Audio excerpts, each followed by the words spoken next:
And thanks for being with us for the news at 4 o'clock today. I'm Jason Wheeler. We want to start out this afternoon with breaking news that we brought you a little while ago. As you can see here behind me, a huge business in Southlake caught fire this afternoon. You could see that plume of smoke from all over Southlake today. This was at the corner of Bob Jones Road and T.W. King Road. That is just north of 114 to help you get your bearings there as to where that warehouse caught fire. Our Kevin Reese is live on scene this afternoon to walk us through what happened out there. Kevin, what can you tell us?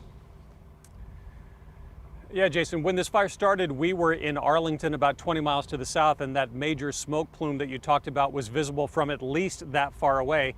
A much different case right now. I'm going to give you our vantage point. We're at Bob Jones Park. You were looking up Bob Jones Road there, the plant on the other side of that tree line where you can still see a little bit of smoke every now and then, that smoke now blowing toward the south and the west. But let's show you what this did look like in this past hour. We'll show you our helicopter video. The structure on fire is on T.W. King Boulevard, a two-lane road where it dead ends at Grapevine Lake. There were two buildings on fire, one a complete loss, obviously. Identified to us is where Dalton Corporation fills and packages chemicals like nail polish, gels, oils, lubricants, adhesives, and other solvents. That has been the concern about what might be in that plume of smoke that does continue a little bit right now. Firefighters directed their attack on one main building. The roof collapsed and only the outside walls partially standing. And smoke could be seen from that other metal building next to it, but firefighters seem to have it under control. And from our helicopter vantage point, we can see the firefighters were able to keep the flames away from several nearby storage tanks and barrels. But however, this plant is surrounded on three sides by homes.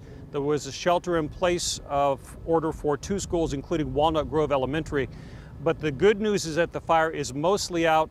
There has been very little wind during this firefight, and fire crews are now trying to determine what chemicals may have burned and any danger they might pose in the air and any water drainage that might be headed to Grapevine Lake.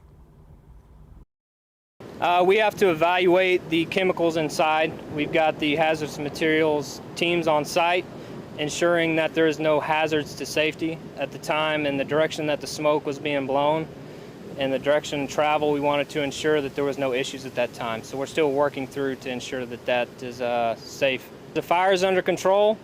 Our hazardous material teams are working to identify those chemicals to ensure there is no harm to the public or possible harm to the public with runoff. And that is what they're looking at right now as we give you another live picture of what the fire and the firefight looks like right now. Firefighters obviously mopping this up, trying to contain any runoff and determine what was in those barrels, what was in the chemicals, to make sure that there is no ongoing danger as that water runoff does continue. But for now, as you can see live here, not much of a plume of smoke anymore here in Southlake, as firefighters do seem to have this under control. I'm live in Southlake. Jason, back to you.